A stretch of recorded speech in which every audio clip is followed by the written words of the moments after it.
Saw a video where this dude was talking about like he says Mao was right. The landlords offer nothing about any value, and they're just parasites and so on. And he goes on and explains the idea that we can move past this by just getting rid of the idea of private property and such. And it's like, well, okay, hold on just a second here. You're right. The landlord bros add nothing of value to the economy. They are a parasite class. There is no question about that. So I'll give you that one. Be careful lionizing people like Mao or Stalin or everybody's favorite mustachioed, chancellor in Germany back in the day, whose name I can't say on the internet because for whatever reason, nobody will see the video if I say his name. So yeah, any of these guys, just so you know, these guys are all propagandists. Okay, they said whatever they had to gain power from the masses. That's all of them.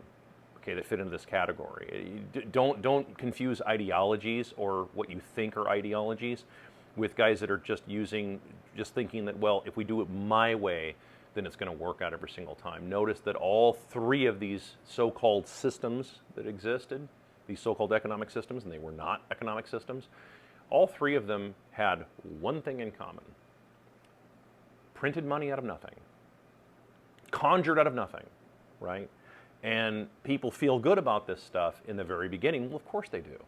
Because it's like, oh, well, it's new. See, it's working. The economy's awesome and everything. The German economy was fantastic. Yes, it all works wonderfully in the very beginning. Until eventually it stops working. Because sooner or later, an emergency is going to pop up. And that emergency is going to necessitate the printing of money, which is going to create inflation. Inflation comes from printing money. That is where inflation comes from. It's called monetary inflation. This is why guys like Dave Ramsey have no more credibility anymore. This is why all the real estate bros out there, all the hucksters at the airport Marriott trying to pull these scams about, like I saw one just the other day. The dude was going on about like, rich people think differently and all this kind of bullshit. And it's like, dude, while you may have a point that rich people tend to see more asset-based things as opposed to, like using a credit card to buy a jet ski. I kind of agree with you on that. The challenge is that it doesn't get past your money being printed.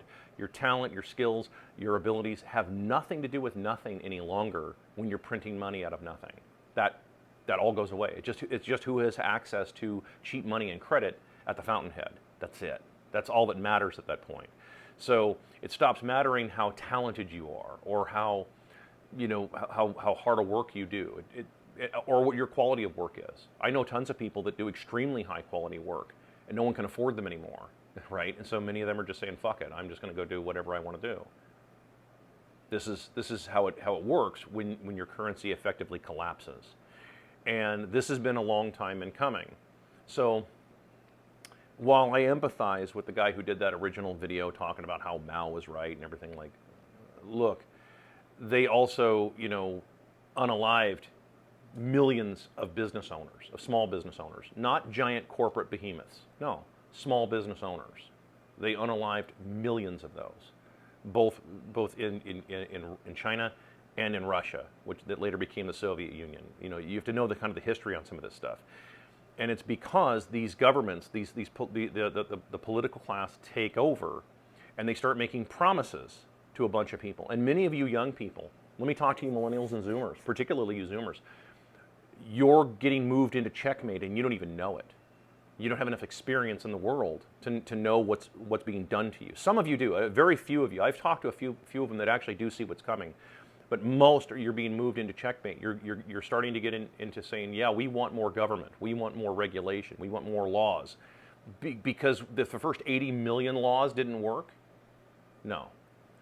What you want actually is to start undoing a lot of that. That's what you want, because that's what's ensnaring all of this. That's what's making all of this happen. The so-called fiduciary responsibility laws, right?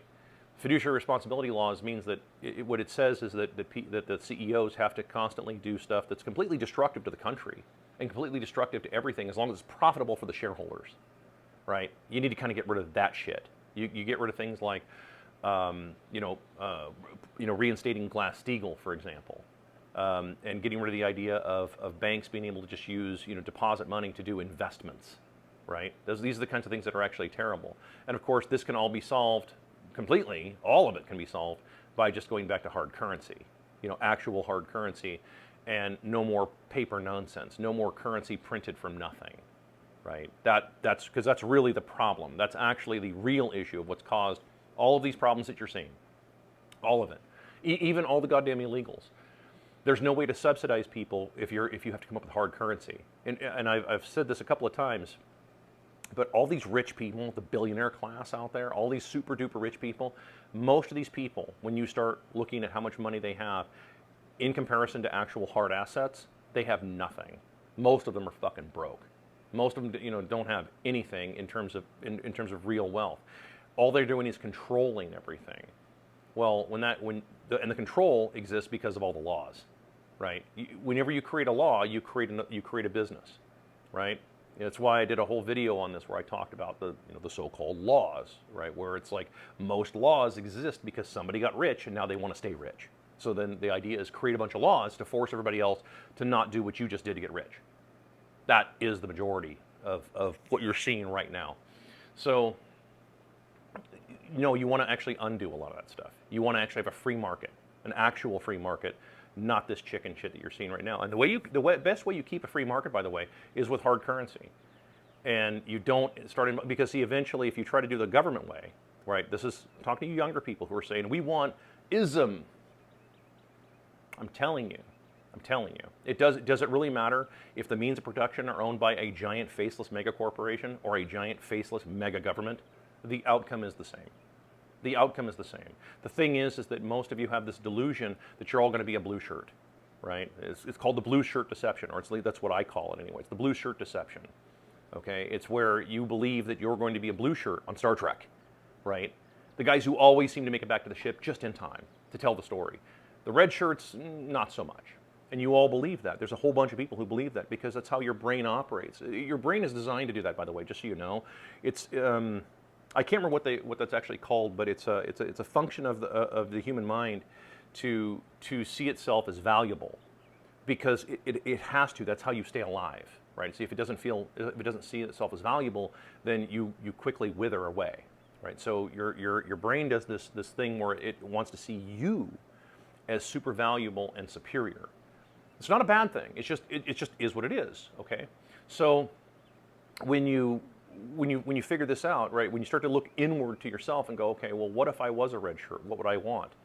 Well, you'd want an honest economy. You'd want an honest currency. You'd want to be able to keep what you make. You'd want to be able to, like, if you did some work, you'd want to be able to keep the fruits of your labor, right? You wouldn't want to be forced to do this other stuff. In the same videos, and again, I'm not criticizing these content creators because I'm sure like these guys have huge audiences and so like I'm like nobody on the internet, but so I'm not criticizing these creators. I'm just pointing out to them or anybody else that when they say things like we need to make housing a human right, here's the problem with that. You then obligate you then obligate someone to provide you that housing.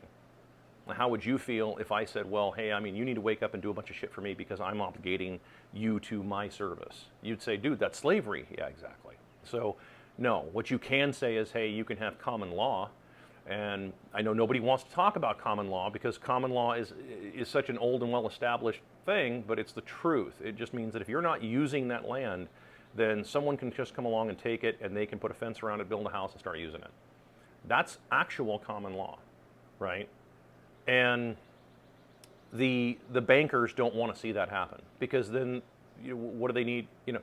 There's no one to work in their factories, right? So, just so you know, that's where this is going. A lot of you are being set up and you don't even realize it.